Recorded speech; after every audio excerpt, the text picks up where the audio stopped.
പ്രേക്ഷക സംഗമവും വിടുതൽ ശുശ്രൂഷയും ആര്യനാട്. മാർച്ച് 2 രാവിലെ 10 മുതൽ 2 വരെ. സ്ഥലം ആതിര ഓഡിറ്റോറിയം, ആര്യനാട്. ബ്രദർ അനി ജോർജ് ശുശ്രൂഷിക്കുന്നു. കൂടുതൽ വിവരങ്ങൾക്ക് താഴെ കാണുന്ന നമ്പറിൽ ബന്ധപ്പെടുക. കടന്നു വരുവിൻ, അനുഗ്രഹം പ്രാപിപ്പിൻ.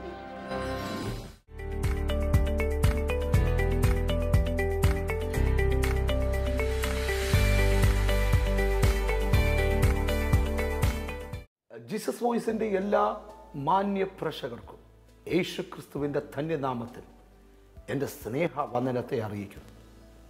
ജീവിക്കുന്ന യേശുവിൻ്റെ വചനം മരണത്തെ ജയിച്ചവൻ, പാപത്തെ ജയിച്ചവൻ, പാതാളത്തെ ജയിച്ച് ഉയർത്തെഴുന്നേറ്റ യേശുവിൻ്റെ വചനം നമ്മൾ ശ്രദ്ധിക്കാൻ പോകുകയാണ്. ഇന്ന് ഈ എപ്പിസോഡ് സ്പോൺസർ ചെയ്തത് അനുഗ്രഹിക്കപ്പെട്ടൊരു കുടുംബമാണ്. ആ കുടുംബത്തിന് വേണ്ടിയാണ് ആദ്യത്തെ പ്രയർ.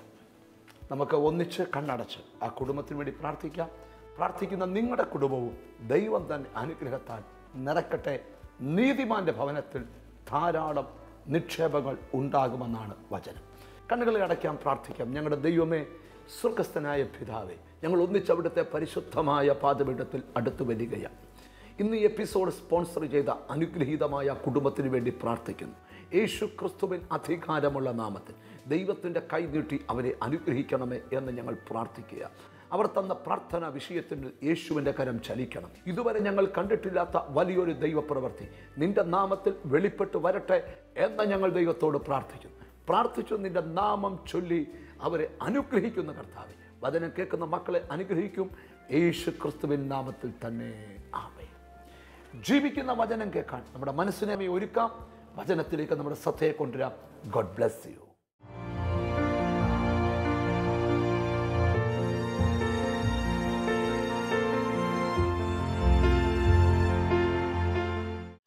പ്രവൃത്തികളുടെ പുസ്തകം എടുക്കാം, 26-ാം അധ്യായം എടുക്കാം. അതിൻ്റെ 19 മുതൽ 22 വരെയുള്ള സുപരിചിതമായ വാക്യങ്ങളെ നമുക്ക് വായിച്ചു കേൾക്കാം. അപ്പോസ്തല പ്രവൃത്തിയുടെ പുസ്തകം 26-ാം അധ്യായത്തിൻ്റെ 19 മുതൽ 22 വരെയുള്ള തിരുവെഴുത്തുകളെ വായിച്ചു കേൾക്കാം. അതുകൊണ്ട് അഗ്രിപ്പാ രാജാവേ, ഞാൻ സ്വർഗീയ ദർശനത്തിന് അനുസരണക്കേട് കാണിക്കാതെ ഞാൻ നിൽക്കുന്നത് ഒരു സ്വർഗീയ ദർശനത്തിലാണ്. ഞാൻ നിൽക്കുന്നത് ഒരു ദൈവിക അനുസരണത്തിലാണ്. ആദ്യം ദമസ്കോസിലും യെരുശലേമിലും യഹൂദ ദേശത്തെങ്ങുമുള്ളവരോട് പിന്നെ ജാതികളോടും മാനസാന്തരപ്പെട്ട് ദൈവത്തെങ്കിലേക്ക് തിരിഞ്ഞ് മാനസാന്തരത്തിന് യോഗ്യമായ പ്രവർത്തികൾ ചെയ്യണം എന്ന് പ്രസംഗിച്ചു. ഇത് നിമിത്തം യഹൂദന്മാർ ദൈവാലയത്തിൽ വെച്ച് എന്നെ പിടിച്ച് കൊല്ലുവാൻ ശ്രമിച്ചു. എന്നാൽ ദൈവത്തിന്റെ സഹായം ലഭിക്കുകയാൽ ഞാൻ ഇന്ന് വരെ നിൽക്കുകയും, എന്നെ കൊല്ലുവാൻ പലവട്ടം അവർ ശ്രമിച്ചു, പക്ഷെ ദൈവത്തിന്റെ സഹായം ലഭിക്കുകയാൽ ഞാൻ ഇന്നുവരെയും നിന്നു. ചെറിയവരോടും വലിയവരോടും സാക്ഷ്യം പറഞ്ഞു പോരുകയും ചെയ്യുന്നു. മതി. ഹല്ലേലൂയ. നല്ല തിരുവെഴുത്തിനായി ഞാൻ കർത്താവിന് സ്തോത്രം ചെയ്യുകയാണ്. അപ്പോസ്തല പ്രവൃത്തി പരിശുദ്ധാത്മാവിന്റെ പ്രവൃത്തിയുടെ പുസ്തകമാണ്. എന്ന് പറഞ്ഞാൽ മനുഷ്യന്റെ ശക്തിക്ക് മീതെ മറ്റൊരു ശക്തിയുണ്ടെന്നും ആ ശക്തി ജീവിതത്തിൽ സ്വീകരിക്കുന്നവൻ്റെ ലൈഫ് അനുഗ്രഹിക്കപ്പെടുമെന്നും അപ്പോസ്തല പ്രവൃത്തി നമ്മെ പഠിപ്പിക്കുക. തൃത്വത്തിൽ മൂന്നാമനായ പരിശുദ്ധാത്മാവിൻ്റെ വെളിപ്പെടൽ അപ്പോസ്തല പ്രവൃത്തി 2-ാം അധ്യായത്തിൽ ഉണ്ട്. ഈ അധ്യായം മുഴുവൻ ആത്മപ്രവൃത്തിയാണ്. പരിശുദ്ധാത്മാവിൻ്റെ പ്രവൃത്തിയെക്കുറിച്ച് അറിയാൻ ആഗ്രഹിക്കുന്ന ആരെങ്കിലും ഉണ്ടെങ്കിൽ അപ്പോസ്തല പ്രവൃത്തി ആദ്യം വായിക്കണം. അതിനകത്ത് കാണാം പരിശുദ്ധാത്മാവിൻ്റെ ചലനം. ഞാൻ ഈ മെസ്സേജ് കഴിയുമ്പോഴേക്ക് ഒരു സന്ദേശം കൂടെ പറയാം. ദൈവത്തിന് സ്തോത്രം. അപ്പോസ്തല പ്രവൃത്തി പരിശുദ്ധാത്മാവിൻ്റെ പ്രവൃത്തിയാണെങ്കിൽ ഏത് അധ്യായം തുടർന്നാലും അതിനകത്തൊരു ആത്മാവിൻ്റെ പ്രവൃത്തി കാണാം. ഹല്ലേലൂയ. നമ്മൾ ഇച്ചിരൂടെ ഗഹനമായിട്ട് ഈ വചനം പഠിക്കുമ്പം നിങ്ങളുടെ ലൈഫിൽ ഏതൊക്കെ തടസ്സങ്ങൾ വന്നാലും അതിനെ ജയിക്കുന്ന ഒന്നാണ് നമ്മളിൽ വസിക്കുന്ന പരിശുദ്ധാത്മാവ്. ഹൃദയം തുറന്ന് പ്രാർത്ഥിയിലെ പരിശുദ്ധാത്മാവേ, നിന്റെ ശക്തി ഞങ്ങളുടെ മേൽ ഒന്ന് വരണമേ. ഞാനൊരു കാര്യം മനസ്സിലാക്കുന്നു, അളവില്ലാത്തൊരു ശക്തി. പൗലോസ് എന്ന് പറയുമ്പോൾ ഇത് അത്യന്ത ശക്തിയാണ്, അളക്കാൻ കഴിയാത്ത ശക്തി. നിങ്ങൾക്കറിയാമല്ലോ, ദൈവത്തിന് സ്തോത്രം, പൗലോസ് ഒരു സ്ഥലത്ത് പിടിക്കപ്പെട്ട് നിൽക്കുകയാണ്. പിടിക്കപ്പെട്ട് നിൽക്കുമ്പോൾ അവൻ അഗ്രിപ്പാവ് എന്ന് പറയുന്ന രാജാവിനോട് പറയുന്നൊരു സംസാരമായി ഇവിടെ എഴുതിയിരിക്കുന്നത്. അതിങ്ങനെ എഴുതിയേക്കുന്നേ, അഗ്രിപ്പ രാജാവേ, ദൈവത്തിന് സ്തോത്രം, ഞാനൊരു ദർശനത്തിൽ നിൽക്കുന്ന വ്യക്തിയാ, ഞാനൊരു അനുസരണത്തിൽ നിൽക്കുന്ന വ്യക്തിയാ. ഒരു ദൈവവൈതന് വേണ്ട രണ്ട് കാര്യമാണ്: ഒന്ന് ദൈവിക ദർശനം, രണ്ട് ദൈവിക അനുസരണം. ഏതൊക്കെ ദുഷ്ടശക്തികൾ നിനക്ക് മുമ്പിൽ വന്നാലും നിനക്കൊരു ദർശനമുള്ളവനാണെങ്കിൽ നീ അതിനെയൊക്കെ ജയിച്ചിരിക്കും. രോഗമല്ല വലുത്, നീ പ്രാപിച്ച ദർശനമാ വലുത്. കടബാധ്യതയല്ല വലുത്, നീ പ്രാപിച്ച ദർശനമാ വലുത്. പൗലോസേ, നിനക്കെവിടെ വെച്ച ഈ ദർശനമുണ്ടായ പറയാം. ദൈവത്തിന് സ്തോത്രം. ഒരു കാലത്ത് സഭയെ ഉപദ്രവിച്ചവനായിരുന്നു പൗലോസ്. ഹല്ലേലൂയ. ശൗലെന്ന് നേരത്തെ പേരുള്ള പൗലോസ് ഒരു കാലത്ത് സഭയെ ഉപദ്രവിച്ചവനായിരുന്നു. എവിടെയൊക്കെ പ്രാർത്ഥന നടക്കുന്നുണ്ടോ ആ പ്രാർത്ഥനകളെല്ലാം അടച്ചുപൂട്ടിക്കുന്നതായിരുന്നു തൻ്റെ രീതി. ദൈവത്തിന് സ്തോത്രം. ഒരു സ്ഥലത്തെ മുഴുവൻ പ്രാർത്ഥനാ ഹോളുകളും പൂട്ടിച്ചു. പ്രാർത്ഥിക്കാൻ വന്ന സ്ത്രീകളുടെ മുടിക്കുത്തി പിടിച്ചു വലിച്ചു വെളിയിൽ കൊണ്ടുപോയി അവിടെ വലിയ പ്രശ്നങ്ങൾ സൃഷ്ടിക്കുന്നവനായിരുന്നു ശൗല്. എന്നാൽ അധികാരികളോട് അധികാരപത്രം വാങ്ങിയിട്ട് ഈ മാർഗ്ഗക്കാർ ഇനിയുമുണ്ട് പിടിച്ചു കെട്ടാൻ ഒരു കുതിരപ്പുറത്ത് കയറി താൻ യാത്ര ചെയ്യുകയാണ്. ദൈവത്തിന് സ്തോത്രം. എന്നാൽ ദമസ്കോസിന്റെ പടിവാക്കിൽ എത്തിയപ്പോൾ ഇതുവരെ ഉണ്ടാകാത്തൊരു അനുഭവം തനിക്കുണ്ടായി. താൻ കണ്ടതിൽ വെച്ച ഏറ്റവും വലിയ വെളിച്ചം നട്ടുച്ചക്കത്തെ സൂര്യന്റെ വെളിച്ചമാണ്. പക്ഷേ അന്ന് അവൻ ജീവിതത്തിൽ ആദ്യമായി അറിഞ്ഞു, ഈ വെളിച്ചത്തിന് മീതെയും മറ്റൊരു വെളിച്ചമുണ്ട്. നല്ലൊരു ആമീൻ പറഞ്ഞാട്ട്. രാത്രിയിൽ ഒരു വെളിച്ചം മിന്നിയാൽ പെട്ടെന്നറിയാം. പക്ഷേ ഉദിച്ചു നിൽക്കുന്ന സൂര്യന്റെ നട്ടുച്ച സമയത്ത് ഒരു പ്രകാശം ഒരുത്തൻ തിരിച്ചറിയണമെങ്കിൽ വന്ന പ്രകാശത്തെക്കാൾ വലിയ പ്രകാശം അവിടെ വെളിപ്പെട്ടേ പറ്റൂ.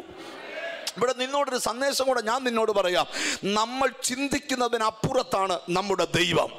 നമ്മൾ പ്രതീക്ഷിക്കുന്നതിനപ്പുറത്താണ് നമ്മുടെ ദൈവം. ജീവിതത്തിൽ ആദ്യമായി ശൗലെന്ന് തിരിച്ചറിഞ്ഞു, ഈ വെളിച്ചത്തെക്കാൾ വലിയൊരു വെളിച്ചമുണ്ട്. ആരാണത്? വെളിച്ചങ്ങളുടെ പിതാവായ, വെളിച്ചങ്ങളുടെ പ്രഭുവായ, വെളിച്ചത്തെ സൃഷ്ടിച്ചവനായ സാക്ഷാൽ വെളിച്ചമായ യേശു ക്രിസ്തു.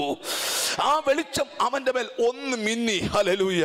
നിങ്ങൾ ആ ഭാഗം സവിസ്തരം വായിക്കണം. ദൈവത്തിന് നട്ടുച്ചക്കത്തെ വെളിച്ചത്തേക്കാൾ വലിയൊരു വെളിച്ചം അവന്റെ മേൽ വീശിയപ്പോൾ ഇതുവരെ നടക്കാത്ത ചിലത് അവന്റെ മേൽ നടന്നു. അപ്പൊ ഞാൻ ഒരു കാര്യം പറയാം, ഒറ്റ വെളിച്ചം വീശിയാൽ നടക്കാത്ത പലതും നിന്റെ മേൽ നടക്കും. ദേശം പിടിച്ചു കെട്ടാൻ നോക്കിയിട്ട് ഒക്കാത്തവനെ അറസ്റ്റ് ചെയ്യാൻ ഒരൊറ്റ വെളിച്ചം മതി ദൈവത്തിന്. ഹല്ലേലൂയ. ഈ മെസ്സേജ് കേൾക്കുമ്പോൾ അന്തരാത്മാവി പറഞ്ഞു നോക്കിക്കേ, വർഷങ്ങളായി നിന്നെ ഉപദ്രവിക്കുന്ന ചിലതിനെ, വർഷങ്ങളായി നിന്നെ തകർക്കുന്ന ചിലതിനെ വരച്ച വരയിൽ കൊണ്ടുവരാൻ ഒരൊറ്റ വെളിച്ചം വീശിയാ മതി. മനസ്സിലാക്കുന്നവർക്കായി ഞാൻ കർത്താവിനെ സ്തോത്രം ചെയ്യുക. ഹല്ലേലൂയ. ഞാനൊരു മർമ്മം നിന്നോട് പറയാം. വേദപുസ്തക ചരിത്രം നമ്മൾ പഠിക്കുമ്പോൾ ദൈവം ഏത് പ്രവൃത്തി ചെയ്യുന്നതിന് മുമ്പേ ഒരു വെളിച്ചം ഇറക്കാറുണ്ട്. പത്രോസ് ചങ്ങലകളാൽ ബന്ധിക്കപ്പെട്ട് കിടക്കുന്ന മുറിയിൽ അറയിൽ ആദ്യം ഒരു വെളിച്ചം പകർന്നു. എന്തിനാ വെളിച്ചം പകർന്നേ? നിന്റെ കുരുക്കഴിച്ച് പുറത്തു കൊണ്ടുവരാനാ ആദ്യത്തെ ഈ വെളിച്ചം. ശൗലെ ഉപദ്രവം സഹിച്ച് ജനം മടുത്തു. ജനത്തിന്റെ പ്രാർത്ഥന മേളിലെത്തി. അപ്പോസ്തല പ്രവൃത്തിയുടെ പുസ്തകം ഒന്ന് എടുക്കാമോ? 9-ാം അധ്യായം ഒന്ന് എടുക്കാമോ? എന്താണ് അവൻ പ്രാപിച്ച ദർശനം? വായിച്ചു കേൾക്കാം. Acts chapter 9 verse 1. ശൗൽ കർത്താവിന്റെ ശിഷ്യന്മാരുടെ നേരെ ഭീഷണിയും കൊലയും നിശ്വസിച്ചുകൊണ്ട് മഹാപുരോഹിതന്റെ ശബ്ദങ്ങളാണുള്ളത്. ഒന്നവൻ ഭീഷണിപ്പെടുത്തും, രണ്ടവൻ കൊലവിളി നടത്തും. മഹാപുരോഹിതന്റെ അടുക്കൽ ചെന്ന് ദമസ്കോസിൽ ഈ മാർഗക്കാരായ വല്ല പുരുഷന്മാരെയോ, നമ്മുടെ ഏറിയയെല്ലാം കഴിഞ്ഞു, ദമസ്കോസിൽ ഈ മാർഗക്കാരായ വല്ലവരും ഉണ്ടെങ്കിൽ ദൈവത്തിന് സ്തോത്രം, അവരെ പിടിച്ചു കെട്ടാൻ അധികാരം ചോദിച്ചു. പുരുഷന്മാരെയോ സ്ത്രീകളെയോ കണ്ടാൽ അവരെ പിടിച്ചു കെട്ടി യെരുശലേമിലേക്ക് കൊണ്ടുവരത്തക്കവണ്ണം അവിടുത്തെ പള്ളികൾക്ക് അവനോട് അധികാരപത്രം വാങ്ങി അവൻ പ്രയാണം ചെയ്ത് ദമസ്കോസിനെ സമീപിച്ചപ്പോൾ പെട്ടെന്ന് ആകാശത്ത് നിന്ന് ഒരു വെളിച്ചം അവന്റെ ചുറ്റും. ചില കാര്യങ്ങൾ നടക്കാൻ പോകുന്നത് വളരെ പെട്ടെന്നാണ്. പെട്ടെന്ന് ആകാശത്തുനിന്നൊരു മിന്നൽ താഴോട്ട് വന്നു. വായിച്ചേ. അവൻ നിലത്ത് വീണു. ശൗലേ ശൗലേ. കുതിരപ്പുറത്ത് നിന്നവൻ 1 മിനിറ്റ് കൊണ്ട് നിലത്ത് വീണു. ഹല്ലേലൂയ. ശൗലേ ശൗലേ, നീ എന്നെ ഉപദ്രവിക്കുന്നത് എന്ത് എന്ന് തന്നോട് പറയുന്ന ഒരു ശബ്ദം കേട്ടു. നീ ആരാകുന്നു കർത്താവേ എന്ന് അവൻ ചോദിച്ചതിന്, നീ ഉപദ്രവിക്കുന്ന യേശു ആകുന്നു ഞാൻ. നിങ്ങളോട് ചോദിക്കട്ടെ, ശൗല് യേശുവിനെ ഉപദ്രവിച്ചോ? നോ. സഭയെ ഉപദ്രവിച്ചാൽ അത് യേശുവിനെ ഉപദ്രവിക്കുന്നതിന് തുല്യ. ഒരു നല്ല ആമീൻ പറഞ്ഞാട്ട്. അപ്പൊ പ്രാർത്ഥിക്കുന്ന നിന്നെ ആരെങ്കിലും ഉപദ്രവിച്ചാൽ അത് യേശുവിനെ ഉപദ്രവിക്കുന്നതിന് തുല്യമാണ്. ഹല്ലേലൂയ. നീ ആരാകുന്നെന്ന് ചോദിച്ചപ്പോൾ നീ ഉപദ്രവിക്കുന്ന യേശുവാകുന്നു. അടുത്ത വാക്യം ശ്രദ്ധിച്ചേ. നീ എഴുന്നേറ്റ് പട്ടണത്തിൽ ചെല്ലുക, നീ ചെയ്യേണ്ടുന്നത് അവിടെ വെച്ച് നിന്നോട് പറയുമെന്ന് അവൻ പറഞ്ഞു. നീ ചെയ്യാൻ തീരുമാനിച്ച മുഴുവൻ പദ്ധതി ഞാൻ ബ്ലോക്ക് ചെയ്യുക. ഇനി നീ ചെയ്യേണ്ടത് എന്തെന്ന് ഞാൻ നിന്നോട് പറയാം. ഒരാമയും പറഞ്ഞു തുടങ്ങണം. എന്തൊക്കെയോ ദൈവാത്മാവ് തരുന്ന ബോധ്യം. ചിലർ നിത്യം ചെയ്തുകൊണ്ടിരുന്ന ചിലത് ഇന്നെന്റെ ദൈവം ഒന്ന് നിർത്തിയിട്ട് ദൈവം പറയുന്ന ചിലത് ചെയ്യാൻ ചിലരെ ദൈവം ഒന്ന് ഒരുക്കിയെടുക്കാൻ പോകുകയാ. എത്ര പേർക്ക് ആമീൻ പറയാൻ പറ്റും? ഇന്നലകളിൽ നടക്കാത്ത പലതും ഇന്നുകളിൽ നടക്കാൻ പോകുകയാ. ഇന്നലകളിൽ സംഭവിക്കാത്ത പലതും ഇന്നുകളിൽ നിന്റെ മേൽ സംഭവിക്കട്ടെ. ഒരു വെളിച്ചം മതി നിന്നെ ഒന്ന് തിരിക്കാൻ. ഒരു വെളിച്ചം മതി നിനക്കൊരു മാറ്റം തരാൻ. നിങ്ങൾ കണ്ടിട്ടുണ്ടോ? സുവിശേഷത്തിന്റെ ഒരു വെളിച്ചം മതി. ഞാൻ ഇന്ന് ഓർക്കുന്നുണ്ട്, മദ്യപാനം നിർത്തുവാനായി 5 ഹോസ്പിറ്റലിൽ പോയി കിടന്ന ഒരു മനുഷ്യനെ ഞാൻ പരിചയപ്പെട്ടു. 5 പ്രാവശ്യം അയാൾ മദ്യപാനം നിർത്തുവാൻ ഹോസ്പിറ്റലിൽ പോയി 1.5-3 മാസങ്ങൾ കിടന്നിട്ടുണ്ട്. സ്തോത്രം.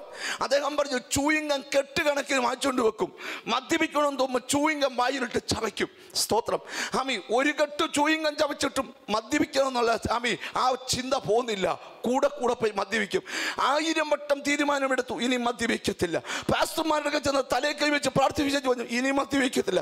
ബൈബിളെ തൊട്ട് സത്യം ചെയ്തു, ബൈബിള് തലേ വെച്ച് സത്യം ചെയ്തു. എന്തൊക്കെ ചെയ്തിട്ടും അതിൽ നിന്ന് രക്ഷപ്പെടാൻ പറ്റുന്നില്ല.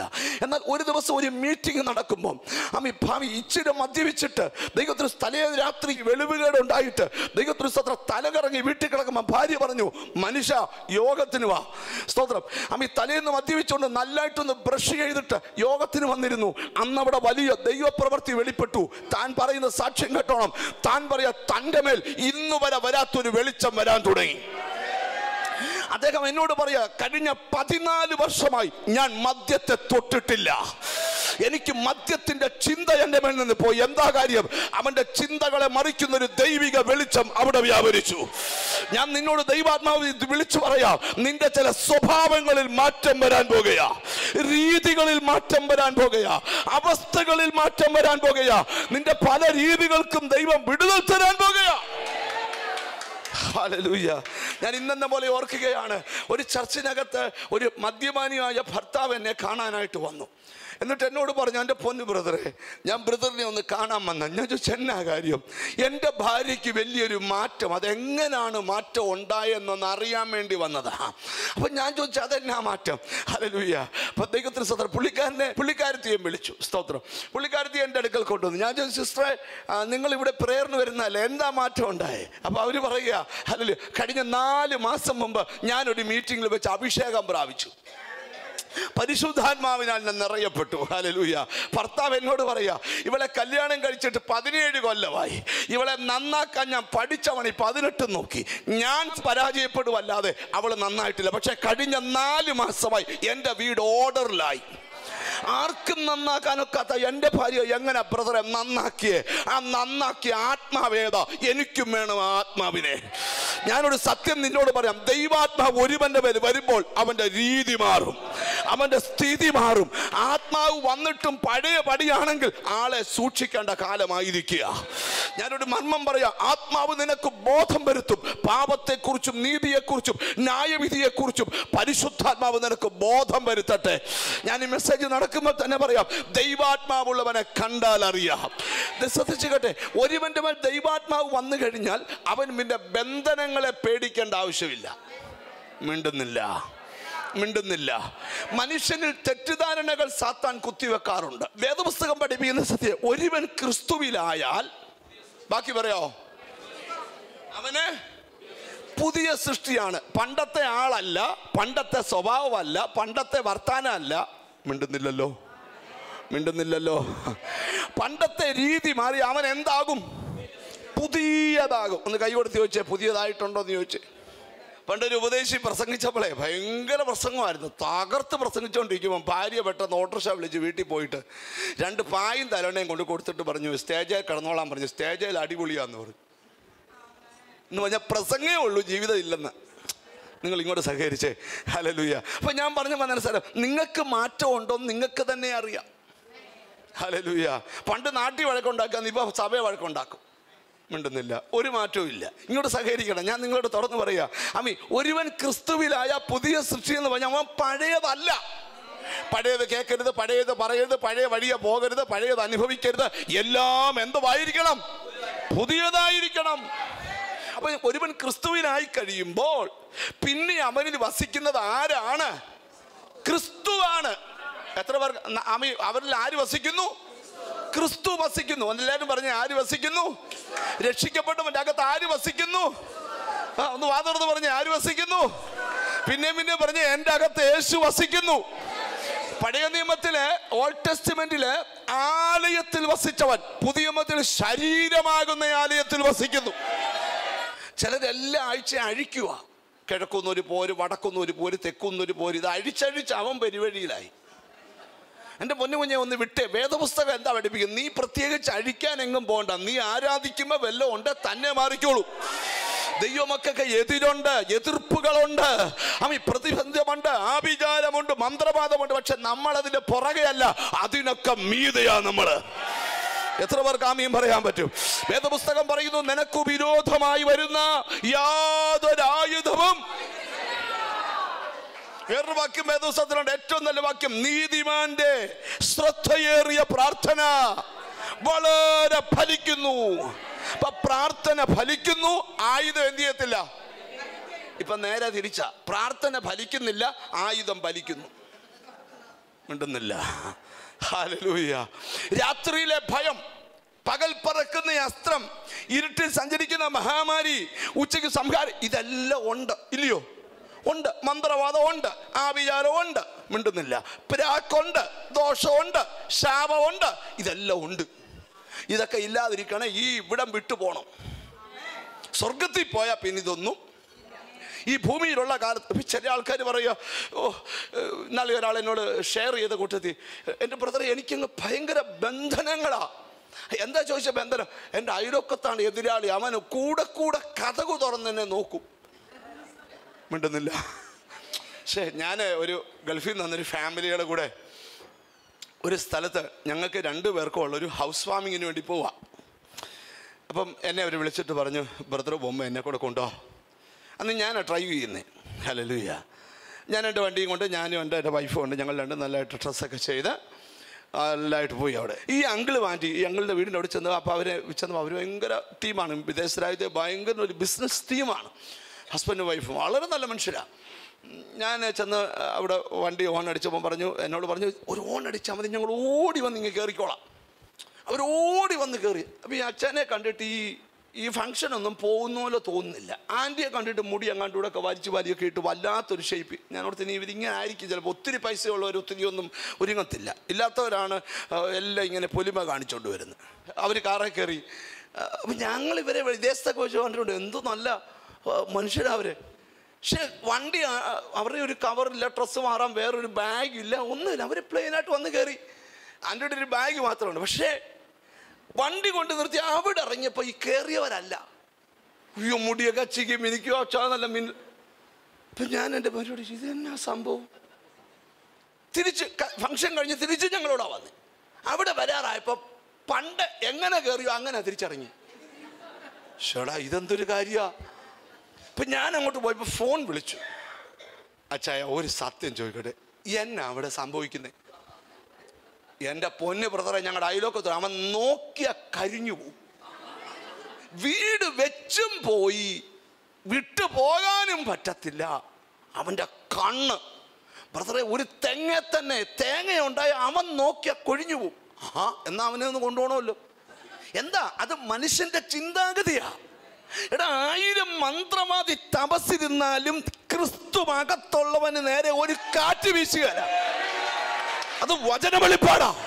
ആരെങ്കിലും ശത്രുവിനെ പേടിക്കുന്നെങ്കിൽ നിന്റെ അകത്ത് ക്രിസ്തു ഇല്ല. ക്രിസ്തു ഉള്ളവന് ശത്രുവിനെ പേടിയില്ല. കാരണം ക്രിസ്തു വലിയതാണ്, ക്രിസ്തുവിന്റെ ശക്തി വലുതാണ്, ക്രിസ്തുവിന്റെ ആത്മാവ് വലുതാണ്.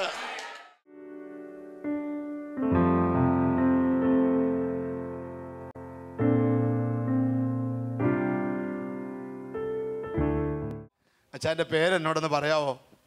സത്യൻ. ഹല്ലേലൂയ. നിന്റെ വലതേ കൈ അതിങ്ങനൊന്ന് നീർത്തി പിടിക്കാവോ? ആ കൈക്കൊരു വിടുതലുണ്ട്, ആ കൈക്കൊരു ബുദ്ധിമുട്ടുണ്ട്. ഹല്ലേലൂയ. അത് ഓരോ ദിവസവും ബലഹീനപ്പെട്ടുകൊണ്ടിരിക്കുക.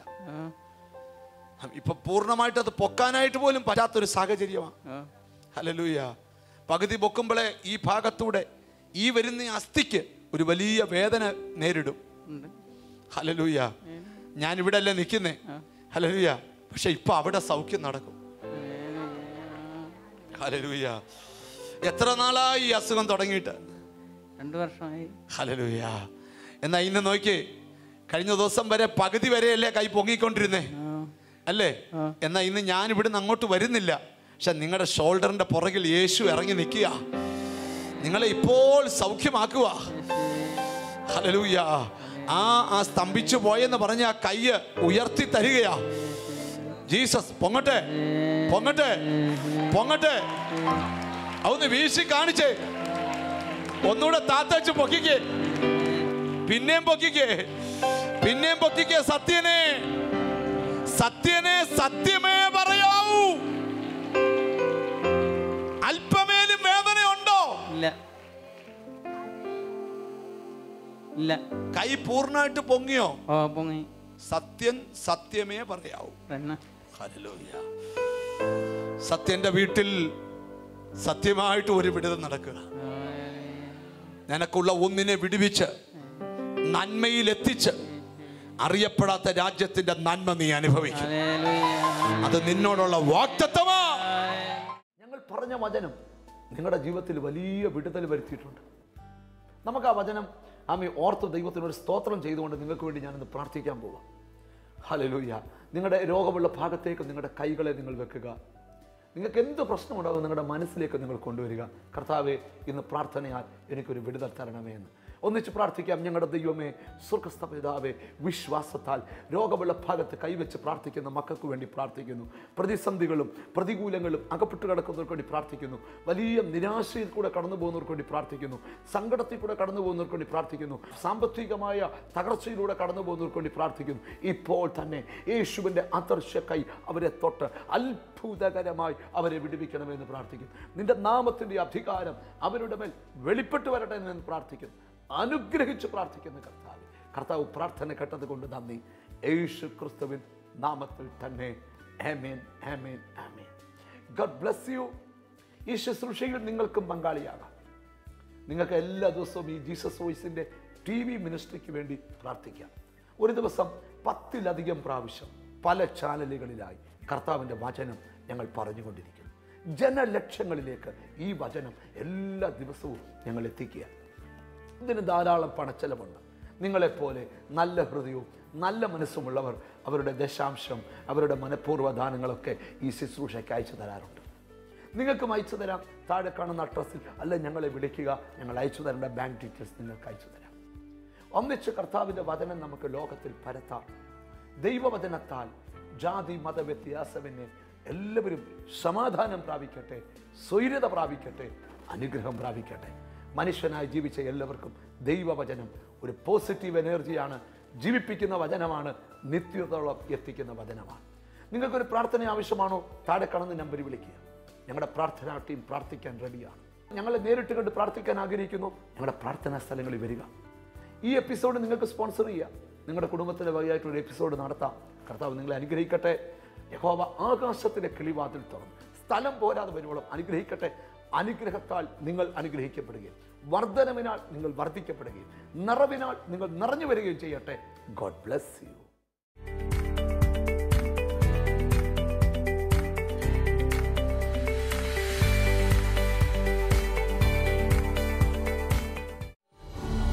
TV പ്രേക്ഷക സംഗമവും വിടുതൽ ശുശ്രൂഷയും ആര്യനാട് മാർച്ച് 2 രാവിലെ 10 മുതൽ 2 വരെ. സ്ഥലം ആതിര ഓഡിറ്റോറിയം, ആര്യനാട്. ബ്രദർ അനി ജോർജ് ശുശ്രൂഷിക്കുന്നു. കൂടുതൽ വിവരങ്ങൾക്ക് താഴെ കാണുന്ന നമ്പറിൽ ബന്ധപ്പെടുക. കടന്നു വരുവിൻ, അനുഗ്രഹം പ്രാപിപ്പിൻ.